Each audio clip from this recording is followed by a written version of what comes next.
Hello 10ನೇ ತರಗತಿ ವಿದ್ಯಾರ್ಥಿಗಳೇ, ಇವತ್ತು ಬಹುಪದೋಕ್ತಿ ಈ ಒಂದು ಘಟಕದ ಮೇಲೆ ರಸಪ್ರಶ್ನೆಯನ್ನು ಏರ್ಪಡಿಸ್ತಾ ಇದ್ದೀವಿ. ಎಲ್ಲರೂ ಈ ವಿಡಿಯೋನ ಪೂರ್ತಿ ನೋಡಿ ಸುಲಭವಾಗಿ ಪರೀಕ್ಷೆಯಲ್ಲಿ ಅಂಕ ಗಳಿಸಿ. ಹೌದು ಸ್ನೇಹಿತರೆ, ಇನ್ನು ಮುಂದೆ ಗಣಿತ ಅಂದರೆ ಯಾರಿಗೂ ಭಯಬೇಡ. ನಮ್ಮ ಒಂದು ವಿಡಿಯೋಗಳನ್ನು ನೋಡ್ತಾ ಇರಿ, ಪರೀಕ್ಷೆಯಲ್ಲಿ ಸಾಕ್ತಾ ಇರಿ.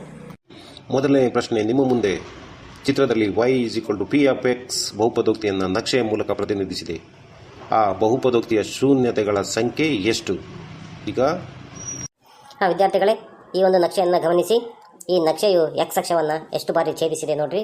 1 2 3 ಬಾರಿ ಛೇದಿಸಿದೆ. ಆದ್ದರಿಂದ ಸರಿಯಾದ ಉತ್ತರ, ಇದರ ಶೂನ್ಯತೆ 3 ಸರಿಯಾದ ಉತ್ತರ. ಹಲೋ ಸ್ನೇಹಿತರೆ, ನಮ್ಮ ಮುಂದೆ ಈಗ 4 ಪ್ರಶ್ನೆಗಳಿದೆ. ಆ 4 ಪ್ರಶ್ನೆಗಳಿಗೆ ಸರಿಯಾದ ಉತ್ತರವನ್ನು ನೀವೇ ಗೆಸ್ ಮಾಡಿ.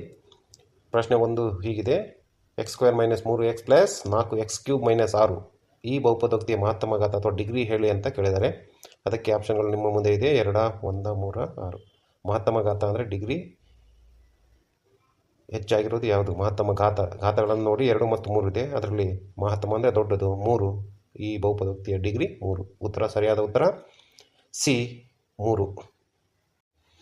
ಅದೇ ರೀತಿಯಾಗಿ ಎರಡನೇ ಪ್ರಶ್ನೆ: ರೇಖಾತ್ಮಕ ಬಹುಪದೋಕ್ತಿಯ ಡಿಗ್ರಿ. ರೇಖಾತ್ಮಕ ಬಹುಪದೋಕ್ತಿಗೆ ಯಾವ ಡಿಗ್ರಿ ಎಷ್ಟು ಹೊಂದಿರುವ ಬಹುಪದೋಕ್ತಿಗೆ ರೇಖಾತ್ಮಕ ಬಹುಪದೋಕ್ತಿ ಅಂತ ಕರಿತೀವಿ? ಸುಲಭವಾದ ಪ್ರಶ್ನೆ.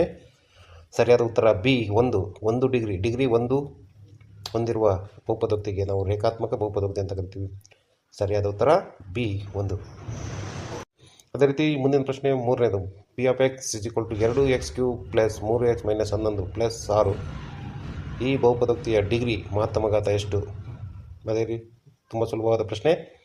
ಘಾತಗಳನ್ನು ನೋಡಿ. 2x³ ಇದೆ, ಮತ್ತು ಬೇರೆ ಯಾವುದೇ ಇಲ್ಲ.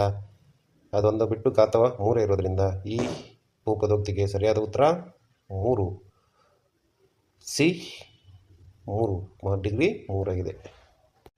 ನೆಕ್ಸ್ಟ್ ಮುಂದಿನ ಕೊನೆಯ ಪ್ರಶ್ನೆ: ವರ್ಗಾತ್ಮಕ ಬಹುಪದೋಕ್ತಿಯ ಡಿಗ್ರಿ ಮಹತ್ತಮ ಘಾತ. ವರ್ಗ ಬಹುಪದೋಕ್ತಿ, ವರ್ಗ ಅಂದ್ರೇ 2. ಅದಕ್ಕೆ ಸರಿಯಾದ ಉತ್ತರ ಡಿ 2. ವರ್ಗ ಬಹುಪದೋಕ್ತಿಯ ಡಿಗ್ರಿ 2 ಇರುತ್ತೆ. ಡಿ ಸರಿಯಾದ ಉತ್ತರ. ಸ್ನೇಹಿತರೆ, ಮುಂದೆ ಇಂಥ ಲೆಕ್ಕಗಳನ್ನು ತರ್ತೀವಿ. ನಮ್ಮ ಚಾನಲನ್ನು ಸಬ್ಸ್ಕ್ರೈಬ್ ಮಾಡಿ ಹಾಗೂ ಬೆಲ್ ಐಕಾನ್ ಒತ್ತಿ. Have A nice day.